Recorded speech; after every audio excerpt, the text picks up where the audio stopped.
అటు విజయవాడలో కూడా వినాయక చవితి సంబరాలు ప్రారంభమయ్యాయి. వాడవాడల గణనాథుడు పూజలు అందుకుంటున్నాడు. అక్కడి సంబరాలపై మరింత సమాచారాన్ని మా ప్రతినిధి మధు లైవ్లో అందిస్తారు. మధు, చెప్పండి, వినాయక చవితి సంబరాలు అక్కడ ఎలా జరుగుతున్నాయి విజయవాడలో?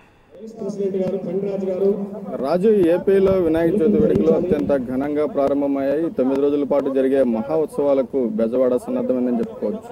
నవేంద్ర రాష్ట్రంలో ఇది 2వ వినాయక చవితి ఉత్సవాల సందర్భంగా ఏపీలోనే అత్యంత ఎత్తైన మట్టి వినాయకుడిని ఇక్కడ ప్రతిష్ఠించారు. ప్రస్తుతం మనం విజువల్స్ లో చూడొచ్చు. 63 అడుగుల నాట్య గణపతి రూపంలో ఉన్న విగ్రహాన్ని మనం చూడొచ్చు. అష్టలక్ష్మిల కూడిన వినాయక విగ్రహాన్ని ఇక్కడ డూండి గణేష్ సేవా సమితి వాళ్ళు ఇక్కడ ప్రారంభించడం జరిగింది. మొత్తంగా పర్యావరణానికి ఎటువంటి ఇబ్బంది లేకుండా సహజమైన రంగులు వాడుతూ కూడా ఇక్కడ పూర్తిగా మట్టితో రూపొందించిన విగ్రహాన్ని మనం చూడొచ్చు. నాట్య గణపతి రూపంలో ఇంతవరకు విజయవాడలో ఎప్పుడు లేని విధంగా తొలిసారిగా ఇటువంటి విగ్రహాన్ని ఏర్పాటు చేయడం జరిగింది. రాష్ట్ర విభజన నేపథ్యంలో అక్కడ ఖైరతాబాద్ గణేష్ మాదిరిగానే ఇక్కడ కూడా ప్రతి ఏడాది నిర్వహించాలని చెప్పేసి నిర్వాహకులు భావించిన నేపథ్యంలో దీన్ని ఇక్కడ ఏర్పాటు చేయడం జరిగింది. అదేవిధంగా 63 అడుగుల విగ్రహంతో పాటుగా 6300 కేజీల లడ్డూని కూడా ఇక్కడ ఏర్పాటు చేశారు. ప్రస్తుతం మనం విజువల్స్ లో చూడొచ్చు. లడ్డు 6300 కేజీల నుంచి తాపేసి నుంచి ఇక్కడికి రావడం జరిగింది.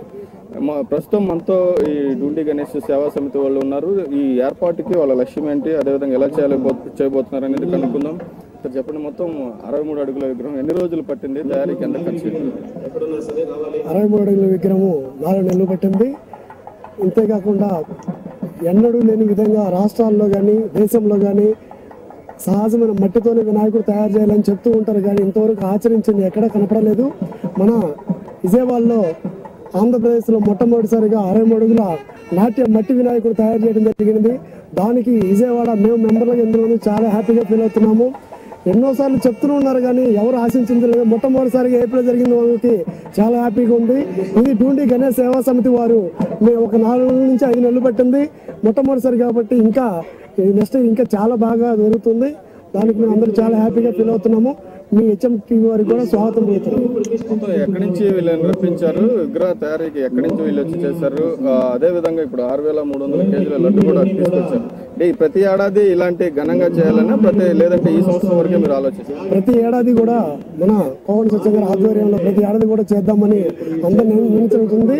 కంపల్సరీ ప్రతి సంవత్సరం కూడా 63 అడుగుల వినాయకుడి విగ్రహం ఇంకా బాగా జరుగుతుంది. అంతేకాకుండా ఎన్నడూ లేని విధంగా ఇప్పుడు ప్రజెంట్ హైదరాబాద్ లో కూడా 6000 కేజీల లడ్డు, మన విజయవాడలో 6300 కేజీల లడ్డు తీసుకురావడం ప్రప్రదంగా మొట్టమొదటిసారి. దానికి చాలా సంతోషపడుతున్నాము. ఇంతేకాకుండా ఇప్పుడు ఈ టైంలో అందరి ఇళ్లలో పండుగలు గల్లీ బజార్లో చేస్తుంటారు కాబట్టి ఇంకా ఎక్కువ మంది రాలేదు. మా ఎస్టిమేషన్ మినిమం 5 లక్షల నుంచి 8 లక్షల వరకు దర్శనం చేస్తారని ఆశిస్తున్నాం. విగ్రహానికి ఊరేగింపు చేసి తీసుకెళ్లి నిమజ్జనం చేసే పరిస్థితి లేదు. ఇక్కడ నిమజ్జనానికి సంబంధించి ఎటువంటి ఏర్పాట్లు చేస్తారు? నిమజ్జనానికి సంబంధించి ఇక్కడే నిమజ్జనం జరుగుతుంది. పంచామృతాలతో కలిపి నిమజ్జనం ఇక్కడే చేయడం జరుగుతుంది. ఇదే రాజు మొత్తానికి ఇక్కడ 63 అడుగుల విగ్రహాన్ని మట్టి విగ్రహాన్ని ఏర్పాటు చేయడం జరిగింది. 9 రోజుల పాటు ప్రత్యేక పూజలు అందుకున్న తర్వాత ఈ విగ్రహాన్ని ఇక్కడ నిమజ్జనం చేయబోతున్నారు.